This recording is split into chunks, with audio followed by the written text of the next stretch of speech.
آپ ان کے معاملات کو اسٹڈی کیجئے. الطبقات الکبریٰ میں آپ کو ملے گا کہ اللہ کے رسول کی اپنی اماں جان کے ساتھ تعلقات کیا تھے. حضور پاک صلی اللہ علیہ وسلم کی اپنی اماں جان کے ساتھ تعلقات میں بظاہر تو بچپنا ملتا ہے کہ آپ علیہ الصلوۃ والسلام نے اپنی اماں جان کے ساتھ بچپنا گزارا ہے، لیکن جب اللہ کے رسول مدینہ طیبہ ہجرت کرنے کے بعد اپنی اماں کو یاد کرتے اور ان جگہ صحابہ کرام کو زیارت کرواتے کہ جہاں اپنی اماں کے ساتھ میں 6 سال کی عمر میں آیا تھا، اس کی واقعات میں ذرا سنیں.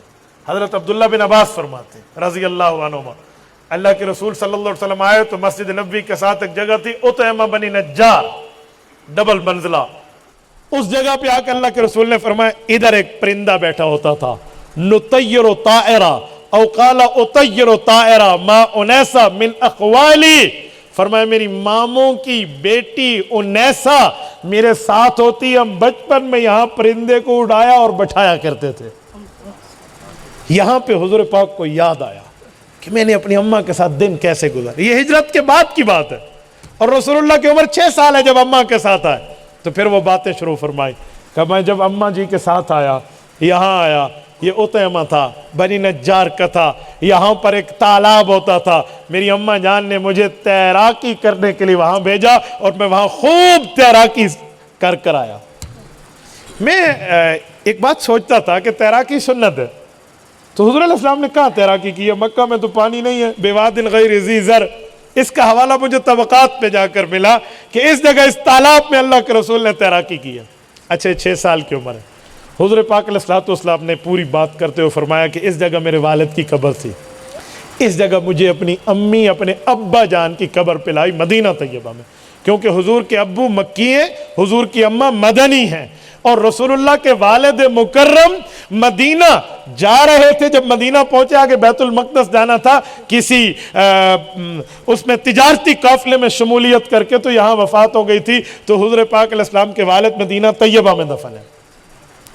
اچھا میں یہ بھی بتا دوں کہاں ہے یہ جو اطعمہ ہے نا، یہ بنی نجار کے اطعمہ کی جگہ آپ سمجھ جائیں گے جن نے سفر کیا. آپ میں کتنے دوستوں نے مسجد نبوی سفر کیا؟ جن نے کیا ہے وہ بتائیں. جزاک اللہ. اب ذرا سنیں، میں آپ کو نقشہ سمجھا دیتا ہوں. گیٹ نمبر 7 سے اگر آپ داخل ہو نا، تو آپ بالکل سامنے آپ کا چہرہ روضہ رسول کی طرف ہوگا. آپ باب السلام کی طرف منہ کر کے جائیں گے. باب السلام سے 4 چھتریاں پہلے مسجد نبوی کی طرف کی جو چھتری ہے، یہ اطعمہ بنی نجار ہے. اس جگہ اللہ کے رسول صلی اللہ علیہ وسلم کے والد مکرم کی قبر تھی، جو یہاں سے منتقل کر کے فہد کے دور میں سے جنت البقیع لایا گیا تھا.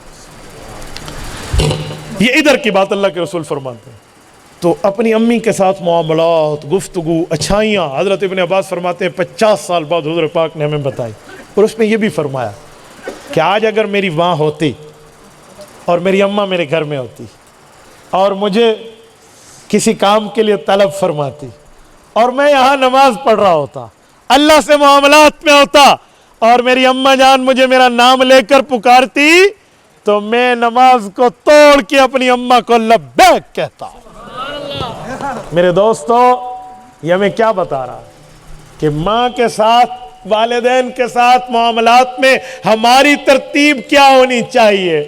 یہ سماجی زندگی تو کسی کو یاد نہیں ہے. میرے دوستو، نماز کا معاملہ کہاں؟ نماز کیا چیز کا نام ہے آپ کو پتہ ہے؟ نماز وہ عبادت ہے، حضور پاک علیہ السلام کو تمام عبادات کا حکم زمین پر ملا ہے. چاہے وہ جہاد ہو، چاہے وہ زکوٰۃ ہو، چاہے وہ رمضان کے روزے ہو، چاہے وہ تلاوت ہو، چاہے وہ تزکیہ ہو، چاہے وہ باقی معاملات ہو، زمین پہ حکم. لیکن جب نماز کی باری آئی تو حضور پاک کو اللہ نے آسمان اور عرش پر بلوایا ہے، اور وہیں پر جا کر رسول پاک صلی اللہ علیہ وآلہ وسلم کو نماز کا حکم مل رہا ہے. یہ نماز، اور اس نماز کی والدین کے ساتھ اطاعت کے معاملات میں کیا تعلق ہے، بڑی اچھی طرح میں سمجھ آ جانا چاہیے. اور پھر رسول پاک صلی اللہ علیہ وسلم اپنی اماں جان کی شفقتوں کو یاد کر کے رویا کرتے تھے کہ اے کاش یہ شفقتیں مجھے جوانی میں ملتی تو میں اپنی اماں کا دل خوش کر دیتا. یہ کہاں ہے؟ یہ طبقات میں امام ابن سعد لکھتے ہیں کہ ایک سفر مکہ میں حضور پاک علیہ السلام صحابہ کرام کے ساتھ ہیں. قبر والدہ پر اللہ کے رسول تشریف لے گئے. یہ ابوا میں ہے.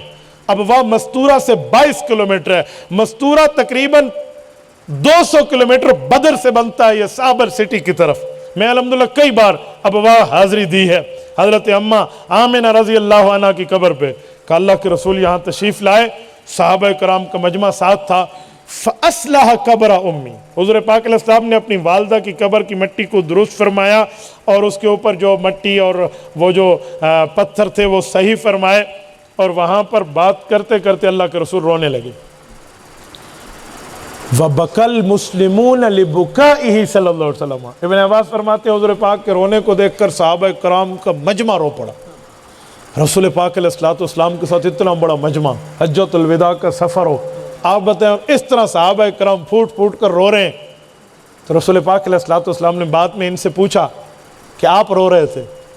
کہ ہم نے تو آپ کو روتے ہوئے اپنی اماں کی قبر پہ دیکھا، تو کہا مجھے تو میری ماں کی شفقتیں یاد آ گئی تھی، مجھے تو میری ماں کی شفقتیں یاد آ گئی، کہ کاش آج وہ ہوتی میں اس کا دل خوش کر دیتا۔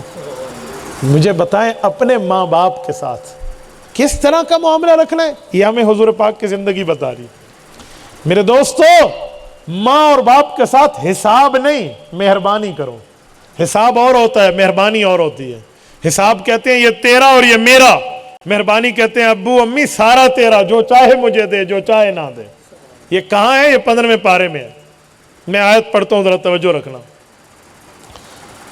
وَقَضَى رَبُّكَ أَلَّا تَعْبُدُوا إِلَّا إِيَّاهُ وَبِالْوَالِدَيْنِ إِحْسَانًا إِمَّا يَبْلُغَنَّ عِندَكَ الْكِبَرَ أَحَدُهُمَا أَوْ كِلَاهُمَا فَلَا تَقُل لَّهُمَا أُفٍّ وَلَا تَنْهَرْهُمَا وَقُل لَّهُمَا قَوْلًا كَرِيمًا۔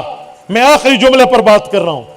رب نے فرمایا ماں باپ کو اف نہیں کہنا۔ اف کا مطلب اف نہیں ہے، اف کہتے ہیں بیزاری کو۔ اف لکم ولما تعبدون من دون اللہ، حضرت ابراہیم نے فرمایا تھا میں بیزار ہوں تم سے اور تمہارے بتوں سے۔ اف بیزاری کو کہتے ہیں۔ یہ اف اردو والا نہیں ہے، اف نہ مارو، یہ وہ اف نہیں ہے۔ اس اف کا معنی بیزاری ہے، اس اف کا معنی لا تعلقی ہے، اس اف کا معنی کٹ آف ہے، اس اف کا معنی سوشل بائیکاٹ ہے، اس اف کا معنی ماں باپ کا دل دکھانا ہے۔ کہا یوں نہ کرو۔ اللہ اگر یوں نہ کریں تو کیا کریں؟ وَقُل لَّهُمَا قَوْلًا كَرِيمًا، وَقُل لَّهُمَا قَوْلًا كَرِيمًا۔ کیا ترجمہ ہے؟ کریم کسے کہتے ہیں؟ ماں باپ سے بات کر، قولاً کریم، قولاً کریما، کرم والی بات۔ کرم کسے کہتے ہیں؟ سورۃ انفطار کی آیت اٹھائیں، ذرا اس کرم کو اس کرم کے ساتھ ملائیں اور مطلب سمجھ آئے۔ یا ایھا الانسان ما غرک بربک الکریم، اوے بندے تجھے کس نے دھوکے میں ڈالا؟ تیرا رب بڑا کریم ہے۔ علماء اس کی شرح میں فرماتے ہیں کرم کا معنی یہاں کیا ہے؟ کہ کرم کا معنی ہے بندہ فوت ہو جائے، اپنی نیکیاں لے کر جاتا ہے، وہی لے کر اٹھے گا، حق تو یہ ہے، لیکن ایصال ثواب جاری ہے۔ ایصال ثواب کا معنی قبر پہ پہنچ کے یا گھر بیٹھے ہوئے آپ نے قرآن کریم پڑھا، اس کو بخش دیا، حق ہے کہ اسے نہ ملے، کیونکہ یہ نیکی تو اس نے نہیں کی، یہ نیکی تو اس نے کی نہیں ہے۔ آپ حج بدل کر رہے ہیں، حج دے رہے ہیں، عمرہ دے رہے ہیں، نفل پڑھ کے ماں باپ کو دے رہے ہیں وفات کے بعد، یا کسی اقربا میں سے، حق ہے اسے اس کا ثواب نہ ملے، کیوں؟ اس نے تو کی نہیں ہے۔ لیکن اللہ کریم ہے، حق نہیں بنتا، اللہ اس کے نامہ اعمال میں ایصال ثواب لکھ دیتا ہے۔ کرم کا معنی کیا ہے؟ حق نہ بنے پھر بھی دو، کنسیشن اسے انگلش میں کہتے ہیں۔ دکان پہ گئے، بھائی مجھے گھڑی چاہیے، ہاں جی یہ روڈو کی گھڑی ہے فلاں ہے، اچھا بہت مہنگی ہے، کتنے کی دیں گے؟ اجی 10,000 کی۔ لیکن آپ امام صاحب ہیں، میری خرید تو 6,000 ہے، بس میں آپ کو خرید سے بھی کم صرف 5 پہ دے رہا ہوں۔ تو دکاندار صاحب خرید تو آپ کی 6,000 ہے، 6 لے لو، 5 کیوں دے رہے ہو؟ مولوی صاحب آپ کا حق نہیں بنتا کہ میں آپ کے ساتھ یہ رعایت کروں، لیکن حق نہیں بنتا، آپ میرے مسجد کے امام ہیں، آپ میری عبادت کو اللہ کے لیے قبول کراتے، پھر بھی دے رہا ہوں۔ اسے کہتے ہیں کرم، اسے کہتے ہیں مہربانی، اسے کہتے ہیں رعایت۔ حق نہ بنے۔ وَقُل لَّهُمَا قَوْلًا كَرِيمًا، اپنے ماں باپ کے ساتھ وہ نرمی والی بات کر، حق نہیں بنتا ان کا دل پھر بھی خوش کر، یہ ہے قولاً کریما۔ وَاحْفِظْ لَهُمَا جَنَاحَ الذُّلِّ، اپنے پروں کو ان کے سامنے بچھا دے۔ اللہ، پر بچھا دینے کا مطلب کیا ہے؟ پرندہ اڑنا چاہتا ہے، اس کی فطرت میں وہ اڑے گا، لیکن ایک پرندہ آپ کے گھر کا دانہ کھا کر، آپ کے گھر کا پانی پی کر آپ سے اتنا انس اور پیار کرتا ہے کہ آپ اس کا پنجرے کی کھڑکی کھول دیں، وہ باہر نکلے اور اپنے پروں کو آپ کے قدموں پہ بچھا دے کہ جی میں نہیں اڑتا، میں اپنے مالک سے وفا کرتا ہوں۔ طاقت پرواز کے باوجود نہ اڑے، خواہش پرواز کے باوجود پرواز نہ کرے، یہ ہے جناح الذل۔ تو کہا طاقت ہے تو ماں سے بول سکتے، اس کا جواب یہ ہے طاقت ہے تو باپ کو کہہ سکتے یہ مسئلہ یوں ہے، جی نہیں، آپ نے اپنے پروں کو ان کے سامنے بچھا دینا اور آپ نے بدلے کی بات نہیں کرنی۔ تو میرے دوستو، یہ ماں باپ سے تعلق قرآن بتا رہے ہیں اور رسول اللہ کی زندگی سے ہمیں روشنی مل رہی۔ اگر ہم اولاد ہیں تو ہم اپنے ماں باپ کے ساتھ کیسے رہیں؟ تو یہ سے ہمیں روشنی مل رہی ہے، یہ سماجی زندگی ہے، یہ حقوق کی زندگی ہے۔ اچھا میں تھوڑا سا مزید چلتا ہوں، بھتیجا اور چچا کا معاملہ آ جائے تو چاچا ہے تو والد کی طرح ہی نا، تو اسے والد والا مقام دینا ہے۔ اللہ کے رسول نے فرمایا عم الرجل سن و ابی، کہا باپ اور چچا میں فرق بھائی ہونے کا ہے، ورنہ درجہ اس کا بھی والد جیسا ہی ہے۔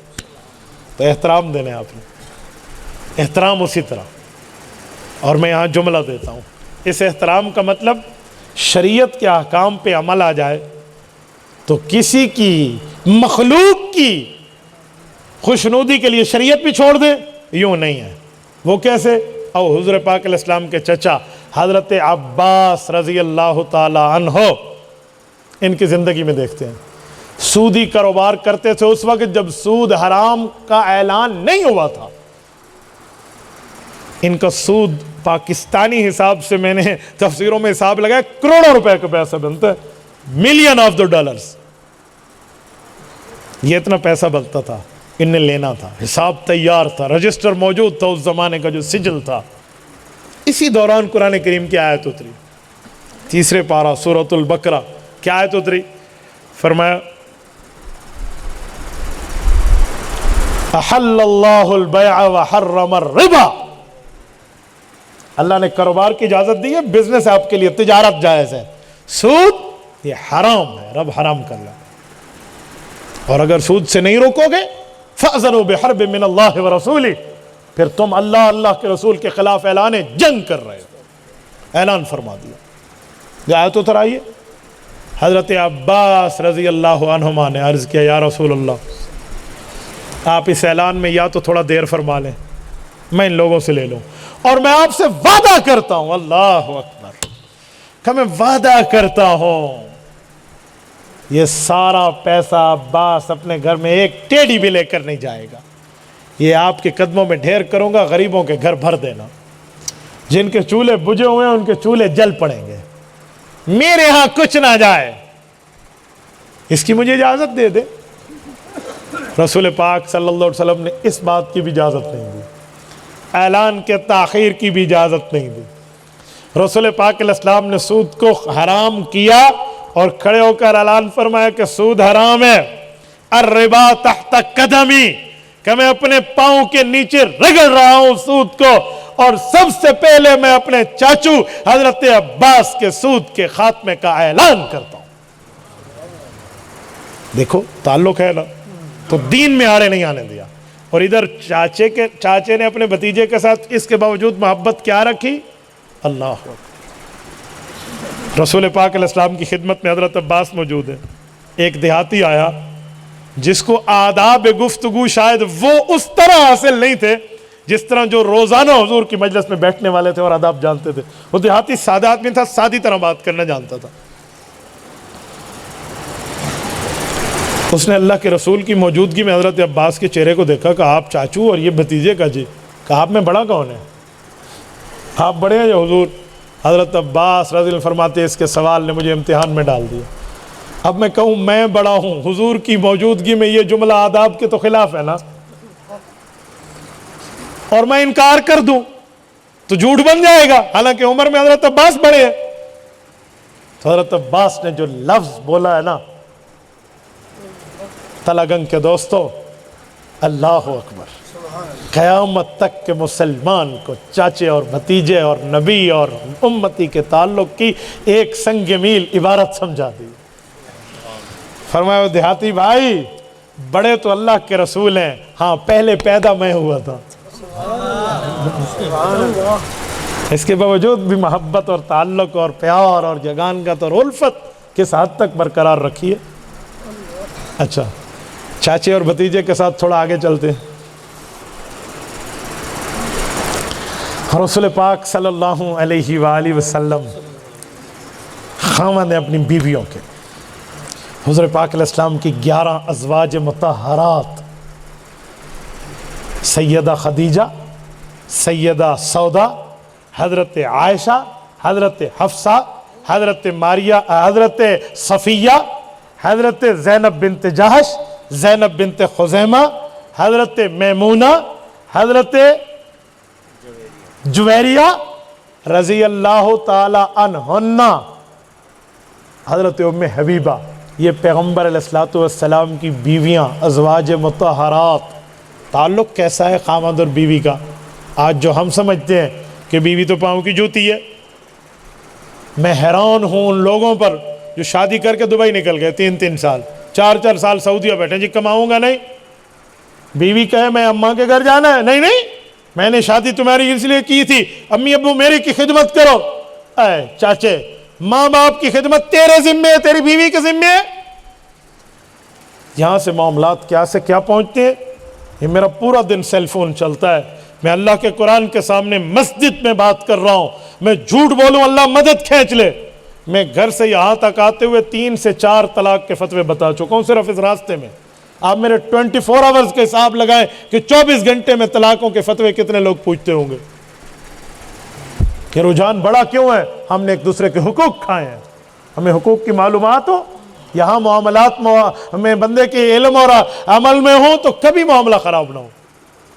تو یہاں خاوند بیوی کے تعلقات دیکھ لینا ذرا کیا معاملہ ہے۔ سیدہ خدیجۃ الکبریٰ رضی اللہ تعالی عنہا کے ساتھ اللہ کے رسول صلی اللہ علیہ وسلم نے کتنا تعلق گزارا ہے، کیسا معاملہ رہا ہے۔ اور حضرت خدیجۃ الکبریٰ رضی اللہ تعالی عنہا کے ساتھ رسول پاک صلی اللہ علیہ وسلم کی محبتیں کیا ہیں، حضرت عائشہ کے ساتھ کیا ہے، حضرت سودا کے معاملات کیا ہیں، حضرت زینب بنت جہش، زینب بنت خزیمہ کے کیا معاملات ہیں، حضرت صفیہ کے کیا ہے، ذرا دیکھ لیں۔ میں تفصیلاً نہیں جاتا، میں اس پہ تھوڑی جھلکیاں دے رہا ہوں۔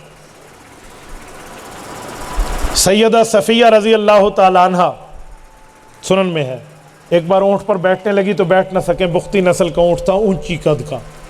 حضرت رسول اللہ نے دیکھا کہ میری اہلیہ اونٹ پر سوار نہیں ہو سکتی، تو اپنے گھٹنے مبارک کو اونٹ کے پیٹ کے ساتھ چپکا دیا اور فرمایا صفیہ ادھر پاؤں رکھ اور اوپر چڑھ جا۔ یہ بیوی سے محبت نہیں ہے؟ اور آج کوئی بندہ بیوی کی سفر میں لے جاتے وقت کار کی کھڑکی کھول کے بٹھائے، دنیا کہتی ہے تیران مرید ہے، سارے کہتے ہیں رن مرید ہو گیا بھائی۔ تو بھائی اگر وہ اپنی بیوی کے ساتھ اچھا ہے، تم رن مریدی کا تانا دیتے ہو۔ اے میرے دوست، اگر یہ کل لڑکی رکھ کے گپ شپ لگاتا اور میسج اور چیٹنگ کرتا، تم کہتے واہ انہوں تے بڑا پھسان دا طریقہ آدھے، لاکھ لعنت ہے اس زندگی پر جو بندہ کسی کی عزت کو اچھالتا پھر۔ وہاں پر تو لوگ خوشی مناتے ہیں، یہ اتنے لڑکیوں سے یاریاں رکھتا ہے، اور جو بیوی سے اچھائی کے معاملات رکھے اسے آنکھوں میں دیکھا جاتا ہے۔ ماں باپ کی خدمت آپ نے سنا ہوگا کہ جہاد ہے، بولیے، بولتے نہیں ہیں۔ بیویوں کی بات آئی آپ تلک انگ والے چپ ہو گئے ہیں۔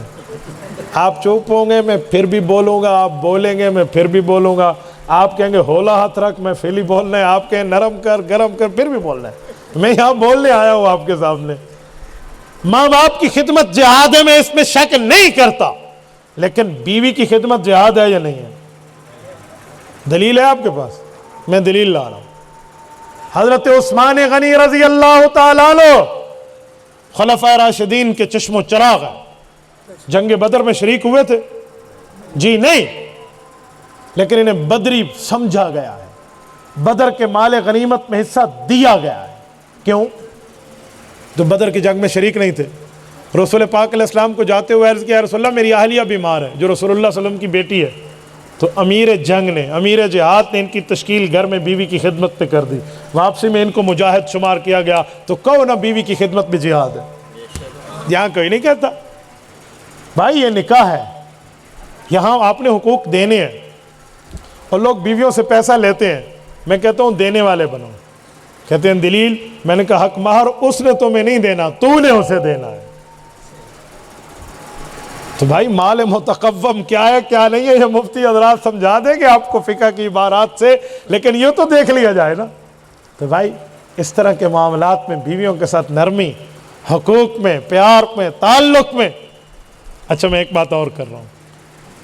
ایک شخص اللہ کے رسول کی دعوت کرنے حضور پاک کی خدمت میں آ گیا، ٹھیک ہے، مشکات جلد نمبر 2 کتاب النکاح. رسول اللہ نے فرمایا عائشہ تو معی، میری اکیلی دعوت یا ود فیملی میں گھر والی بھی ساتھ ہے؟ انہوں نے کہا جی آپ کی دعوت ہے. کہا میں نہیں آتا. اجابت الدعوہ کو یاد کرنے والوں، یہ بیوی کے حقوق میں بھی وہ حق بھی شامل ہے کہ دعوت کو قبول کرنا مسلمان کا مسلمان پہ حق ہے. تو یہ اجابت الدعوہ کی بات کہا جائے گی. اگلی بار اسے کسی نے کہا، اس کی کئی وجہ ہیں، شاید یہ وجہ بھی تھی، ایک علماء نے لکھا کہ اس کے دل میں شاید سیدہ رضی اللہ عنہ ام عائشہ کے لیے کوئی خلش موجود تھی، تو حضور پاک ام عائشہ کی خلش اس کے دل سے دور کرنا چاہتے تھے. کچھ بھی ہو لیکن بیوی کے حق کو تو ظاہر کیا گیا ہے. اگلی بار انہوں نے کہا دعوت ہے. کہا عائشہ تم آئی؟ کہا جی یا رسول اللہ. کہا اچھا پھر میں آؤں گا. تو بیویوں کے ساتھ محبت ہے. سیدہ رضی اللہ عنہ فرماتی ہیں، یہ میں مشکات کی روایت ہے کہ ایک جنگ میں اللہ کے رسول سفر سے واپس آ رہے ہیں اور پردے کا رات کو انتظام ہے. تو حضور نے فرمایا عائشہ آؤ ذرا بھاگنے کا مقابلہ کرتے ہیں، دوڑ لگاتے ہیں.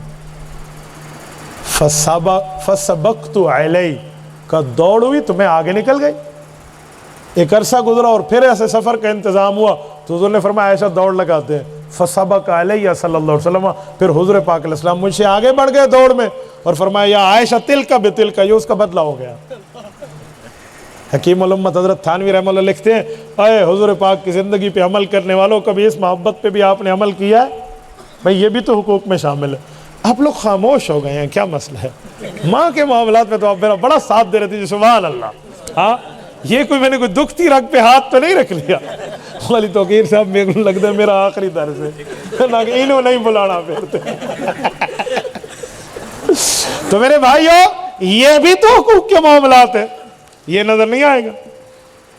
اچھا یہاں پر ایک دفعہ دخل مقدر کرتا جاؤں، درمیانی چھپے ہوئے اعتراض کا جواب. وہ کیا ہے؟ آپ کے ذہن میں آئے گا کہ اگر ماں اور بیوی کی لڑائی ہو گئی، ابھی آپ ماں کے حقوق بتا رہے تھے، اب بیوی کے بتا رہے ہیں، تو ان دونوں میں کس کا ساتھ دوں؟ اس میں بھی لوگ چکر میں آ جاتے ہیں. اس کا بھی ایک حل لے لیں. ماں اور بیوی میں اختلاف ہو جائے نا تو سب کے اندر مجمع میں ماں کو سچا کیا کرو، اور کمرے میں جا کے بیوی کے سامنے ہاتھ بھی باندھنے پڑے نا، منت اور ترلا بھی کرنا پڑے تو کر لو کہ میری اہلیہ وہ میری اماں ہے، اس کے قدموں تلے میری جنت ہے، تھوڑا عرصہ صبر کر لے، تیری بھی اولاد ہوگی، تیری اولاد بھی کل تیرے ساتھ اس طرح اس نے سلوک کرے گی جیسے میں اپنی ماں کے ساتھ کر رہا ہوں. آج تو مجھے اپنی ماں سے اگر توڑ رہی ہے تو کل تیرا بیٹا جب تیری بہو لے کر آئے گا، اس کی بیوی نے اگر تیرے بیٹے کو تجھ سے توڑا تو کیا بنے گا؟ آج کی بیوی کل کی ساس ہے، یاد رکھنا. آج کی بہو کل کی ساس بنے گی. پیار سے سب یاد ہو، فائنل ہو جائے گی بات بھائی. اور میرے دوستو حقوق کے معاملات پر حدیث قرآن کریم کی آیت ہے عاشروہن بالمعروف. کیا ترجمہ ہے؟ ترجمہ اس کا ترجموں سے دیکھ کر لوگ کرتے دستور کے موافق زندگی گزارو. یہ دستور کیا ہے؟ یہ دستور تو ذرا بتائیں. عاشروہن بالمعروف، عاشر زندگی گزارنا. یہ زندگی کے لیے لفظ عشر کا استعمال کیوں ہوا؟ میں حدیث پاک کے ساتھ اس کی تشریح کر دیتا ہوں تاکہ آپ سمجھیں. حضرت رسول اللہ عورتوں کے مجمع سے گزرے ہیں، صحیح بخاری جلد اول کتاب الایمان کی روایت ہے. فرمایا عورتوں صدقہ کرو اللہ کے راستے میں. عورتوں کو مجمع نے عرض کیا رسول اللہ صدقہ کریں گے تو کہا میں تمہیں جہنم میں زیادہ دیکھ کر آیا ہوں. چونک پڑی عورتیں. کس وجہ سے؟ فرمایا 2 وجہ سے. نمبر 1، تم لان تان زیادہ کرتی ہو، تکسرن اللعن و تکفرن العشیر. اوے بیماری نے میرا گھر دیکھا تھا، میرا گھر دیکھا تھا، میرا گھر دیکھا تھا، یہ جزا فضا نہ کیا کرو. نمبر 2، تکفرن العشیر، خاوند کی نافرمانی کرتی ہے. کہ یا رسول اللہ اگر ہم یہ دونوں کام ٹھیک طریقے سے کریں گا پھر میں تمہیں جنت کی بشارت دیتا ہوں. فینل ایک بات کہہ رہا ہوں، سینہ چوڑا ذرا بعد میں کرنا. خاوند کی نافرمانی پر لوگ یہ حدیث تو سناتے ہیں بیویوں کو، لیکن خاوند کو عربی میں زوج کہتے ہیں، عشیر نہیں کہتے. اللہ کے رسول نے یہاں تکفرن الزوج نہیں فرمایا، تکفرن العشیر فرمایا کہ خاوند کی نافرمانی.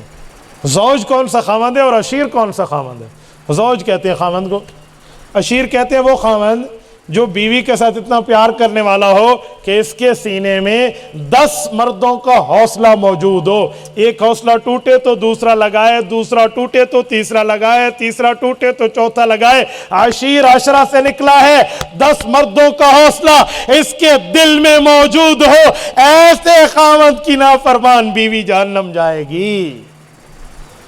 عاشروہن بالمعروف، اپنی بیویوں کے لیے زندگی گزارو، اپنے سینے میں ان کے لیے 10 مردوں جتنا حوصلہ رکھو. آج تو ایک ہی بات پہ تھپڑ لگانا منہ پر مرد کی عادت بن چکی ہے، تو منہ پہ تھپڑ لگانا کہاں سے آیا؟ ایک مولوی صاحب، غلطی ہو تو پھر ماننا چاہیے. اس مولوی صاحب نے بیوی کو مارا، کیس ہمارے پاس آ گیا، پنچایت بیٹھ گئی جی فیصلہ کرانا ہے. تو انہوں نے کہا جی ہماری طرف سے، لڑکی والوں نے کہا جی مفتی عبدالواحد صاحب بیٹھیں گے. میں بیٹھ گیا. اس نے اپنے مولوی صاحب کو بلایا. وہ جو مولوی صاحب ہے مجھے لگتا ہے وہ بھی پتہ نہیں، اس کا استاذ تو تھا لیکن بیویوں کو مارنے کے حق میں دلائل دے رہا ہے. تو مجھے کہا مفتی صاحب آپ نے قرآن نہیں پڑھا؟ وَاضْرِبُوهُنَّ، قرآن کریم میں ان کو مارو اگر یہ نہ مانے تو. میں نے کہا مولانا یہ لفظ اترا ہے یا کس کے آگے پیچھے بھی کچھ اترا ہے؟ اب مولوی صاحب کا منہ تو تھوڑا پیلا ہوا. میں نے کہا میں پورا پڑھا ہے، ادھورا نہیں پڑھا. وَاضْرِبُوهُنَّ سے کوئی آگے پیچھے. نمبر 2، وَاضْرِبُوهُنَّ کی تفسیر 1400 سال سے کسی صحابی، تابی، تبع تابی، ائمہ اطہار نے یا ائمہ عربہ نے یا مشائخ نے یا آج تک علماء احناف، علماء دیوبند، اہل حق میں سے کسی نے اس کا ترجمہ منہ پہ چاٹا مارنا کیا ہے تو پیش کر دے. میں ایک گھڑی اور 2 موبائل تمہیں تحفے میں دیتا ہوں. دلیل دینے آ گئے. تیری بیٹی کو تیرا داماد مارے تو کیا کرے گا؟ میں نے کہا تو سارا معاملہ ٹھیک ہوتا گیا. میں نے کہا وَاضْرِبُوهُنَّ کا ترجمہ تفسیر کیا ہے؟ کہ ایک بار سمجھائیں پیار سے، نہ مانیں، بستر جدا کر دیں، خود علیحدہ سوئیں، پھر بھی شریعت کی نافرمانی میں وہ کھلی نافرمانی کرے. اس کے بعد جا کر ایک اس کا علاقے کا خاندان کا بندے اپنے خاندان یہ بیٹھ کے فیصلہ کریں. یوں نہ ہو سکے تو تب جا کر آپ ڈانٹ ڈپٹ کر سکتے ہیں. اور اس وَاضْرِبُوهُنَّ کا معنی کہ مارنا ہے تو کمر پہ کو تھوڑا بہت آپ ایسے مار سکتے ہیں. یہ ترجمہ ہے. اور تم صرف اس کو چہرے پہ چانٹے کو لے رہے ہو. اٹھاؤ فقہ کی بارات، آپ مجھے دکھا دو کسی فقیر نے اس سے یہ استدلال کیا. تو بھائی بات وہ کریں جو کرنے والی ہے. تو حقوق کے معاملات میں خاوند آج بتاتا ہے خاوند کے حقوق کیا ہے. بیوی کو نہیں دیکھتا کہ بیوی کے حقوق کیا ہے، بیوی کو کیا دینا ہے. جو خود کھاؤ اسے کھلاؤ، جو خود پہنو اسے پہناؤ. ہے حق یا نہیں ہے؟ آپ باہر دہی بلے کھا کر آئیں، کولڈ ڈرنک پی کر آئیں، بیوی کے لیے بھی لے کر جاتے ہیں. تو پھر خود کھاؤ اسے کھلاؤ کہاں گیا؟ آپ کہیں گے نہیں جو گھر میں روٹی کھانی ہے اسے کھلاؤ. یہ ترجمہ کس نے کیا ہے؟ آپ کو 2 سوٹ کسی جگہ سے تحفہ ملے تو آپ یہ کہہ سکتے ہیں کہ میں تجھے بھی لے کر دوں گا، ہم اکٹھا نیا سوٹ پہنیں گے. ہاں مولویوں کو یہ تو حدیث یاد ہے، غسلت انا ورسول اللہ فی جفن واحد. ہاں مولانا یہ حدیث تو یاد ہے نا، ترجمہ ان سے پوچھ لینا. یہ حدیث یاد نہیں ہے بھی اسے پہناؤ خود بھی پہنو. تو بھائی بات پوری کرے. یہ بھی بیوی کے حقوق میں داخل ہے. میرے خیال ہے کم تھوڑا بیوی کے حقوق لمبا ہو گیا، تھوڑا آگے چلیں. میرے دوستو، رسول پاک علیہ السلام والد ہیں اپنی اولاد کے. تو والدین کے حقوق کیا ہیں؟ آپ علیہ الصلوۃ والسلام نے حقوق بتائے. ماں باپ کے ذمے ہے جب اولاد پیدا ہو اچھا نام رکھے، اچھی تعلیم دے، دینی تعلیم، اور اچھی جگہ ان کی شادی کرا دے. یہ ماں باپ کے حق ہیں. آج والد شادی کرنے کی حیثیت رکھتا ہے لیکن شادی نہیں کر رہا بچے کی. اگر بچہ گناہ کرے گا تو پھر ماں باپ کے سر پہ گناہ آئے گا. ہم اس کو تو دیکھیں. آج بچیوں کا رشتہ بھی نہیں ہو رہا اور بچوں کا بھی. میں حیران ہوں. ڈاکٹر بننے گی میری بچی، ڈاکٹر بنے گی، اس کے بعد شادی کروں گا. تو جب ڈاکٹر بن جائے گی اس کے بعد شادی کرے گا. کل وہ اپنے بچے کو لے کر گود میں بیٹھے گی تو لوگ کہیں گے اچھا نواسا پیدا ہوا ہے آپ کا. کوئی نہیں کہے گا بیٹا. اور 40 سال کی عمر میں مرد کی شادی ہو گئی تو کل وہ اپنا بیٹا لے کر باہر نہیں نکلے گا. لوگ کہیں گے پوتا ہے، اچھا اچھا دادا بڑھ گیا، مبارک ہو گئی. کیا جواب دیں گے آپ؟ بھائی شادیوں کے معاملے میں 2 شادیاں پیش کر رہا ہوں. رسول پاک علیہ السلام کے والدین کی شادی اور حضور پاک کی اولاد کی شادی.